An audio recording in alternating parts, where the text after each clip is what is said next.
Hello student, जैसे कि आपको पता है कि आपके post mid term exam start होने वाले हैं। आपको क्लास में भी सारे चैप्टर एक्सप्लेन किए गए हैं और आपको बताया गया है कि आपके जो क्वेश्चंस होंगे वो एमसीक्यू बेस्ड भी हो सकते हैं और हर एक चैप्टर से आपके क्वेश्चंस निकल कर आएंगे, है ना। तो अगर हम बात करें सब्जेक्ट जीके की, क्योंकि ये आपकी जीके की रिवीजन वीडियो है, तो आपको अपने चैप्टर पता है। चैप्टर 6 है आपका कलर्स फ्रॉम नेचर, चैप्टर 19 है आपका ऑफिशियल रेजिडेंस, चैप्टर 24 है lesson know words for every day thing, ठीक है।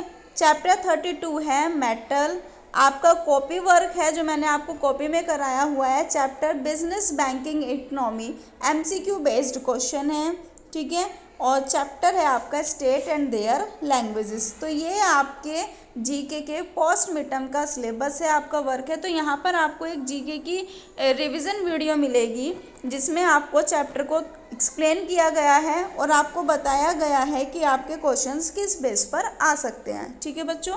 चलिए देखते हैं हम। फर्स्ट है आपका, जैसे आपका ये chapter fill in the blanks है, तो ये चैप्टर आपका जो इसके क्वेश्चंस बनेंगे वो फिल इन द ब्लैंक्स के बेस पर भी बन सकते हैं, आपके एमसीक्यू बेस्ड भी हो सकते हैं। जैसे मैं आपको बता दूं, अब इसमें आपके फर्स्ट क्वेश्चन है violet are sweet can an spring flower which have the same name as their colour, they are ground for there.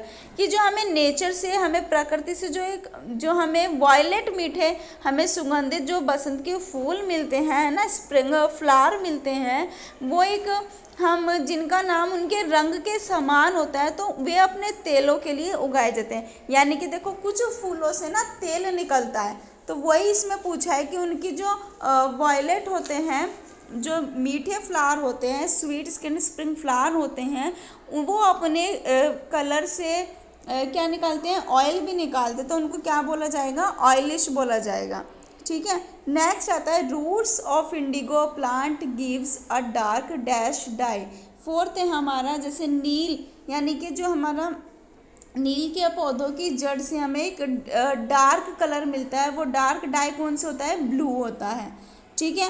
The red colour of blood is due to, जो हमारा जो ब्लड का colour होता है red, वो किसके कारण होता है, हीमोग्लोबिन के कारण होता है। तो ये सब चैप्टर तो आपको क्लास में भी एक्सप्लेन किया हुआ है, तो आपके ये फिल इन द ब्लैंक्स में भी आ सकता है, एमसीक्यू में भी आ सकता है। आपको एक क्वेश्चन दे दिया जाएगा और आपको उसके 4 आंसर होंगे, ठीक है।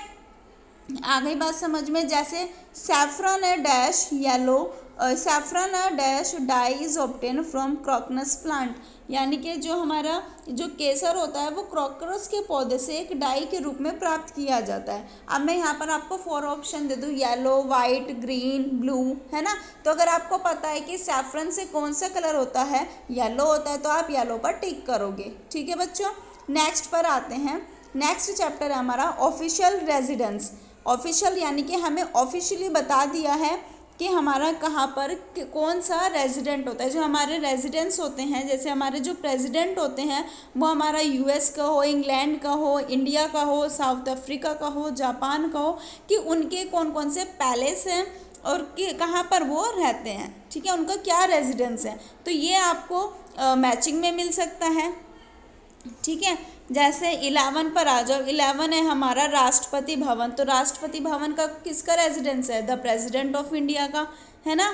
ये सब चीज़ें। द ब्लू हाउस है, ब्लू हाउस हमारा किसका है, ब्लू हाउस हमारा the president of south Korea का।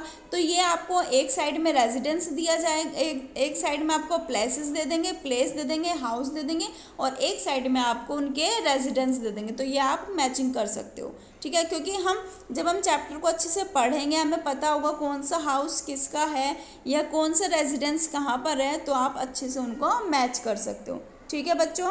नेक्स्ट आता है, नेक्स्ट है आपका lesson know words for everyday thing. जो हम डेली यूजेस में हम यूज़ करते हैं, हमें पता होना चाहिए कि किस तरह से हमें ये चीज़ें यूज़ करनी है ना, कि हमारा ये कहाँ पर यूज़ की जा सकती है एक तरह से। तो उसी तरह के हमारे कुछ ये क्वेश्चन हैं जो आपके क्वेश्चन बेस्ड आ सकते हैं, ठीक है बच्चों। जैसे योर टीनी टॉय और फिंगर इज गोल्ड, जो हमारे पैर की सबसे छोटी उंगली होती है उसको हम क्या बोलते हैं, मिनिमस बोलते हैं, ठीक है। The space between your notes is called, जो हमारी नोट्सिल है उसके जो बीच में स्पेस होते हैं उसको हम क्या बोलते हैं, कोलुमेला नासी, ठीक है।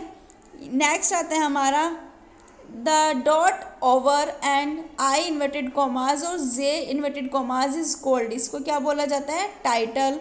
तो इस तरह से आपके इसके कुछ क्वेश्चंस बन के आएंगे जो आपको आंसर लिखने होंगे। अब वो आपको एमसीक्यू में मिलते हैं या आपको डायरेक्ट आंसर लिखने होते हैं, वो आपको एग्ज़ाम में ही पता चलेगा।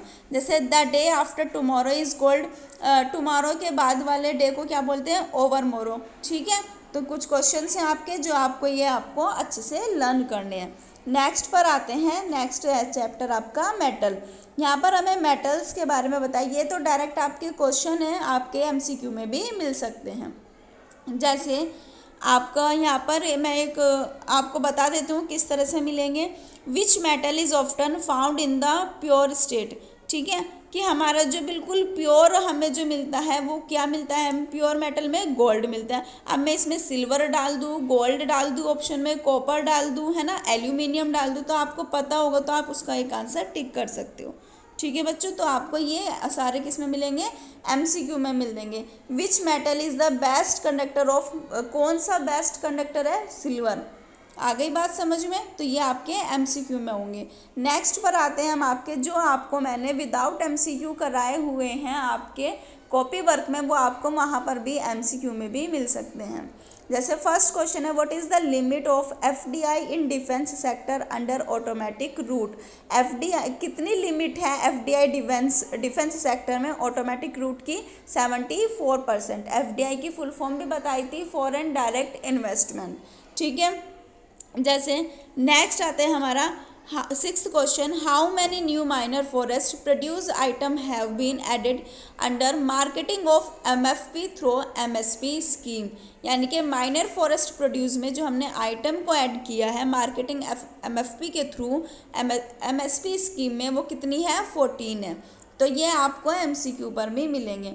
Next state and their languages, ठीक है। जैसे यहाँ पर आपको स्टेट दे दी गई है और आपको लैंग्वेजेस करनी है। जैसे आंध्र प्रदेश की तेलुगु एंड उर्दू है, गोवा की कोंकणी और मराठी है, त्रिपुरा की बंगाली और मणिपुरी है। तो ये आपको सब लर्न करनी है।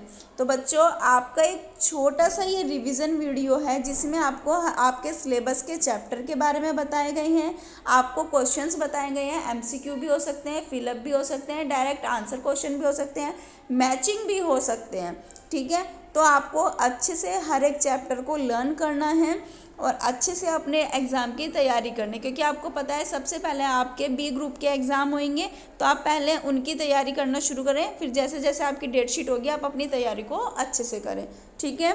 Thank you, have a good day and best of luck.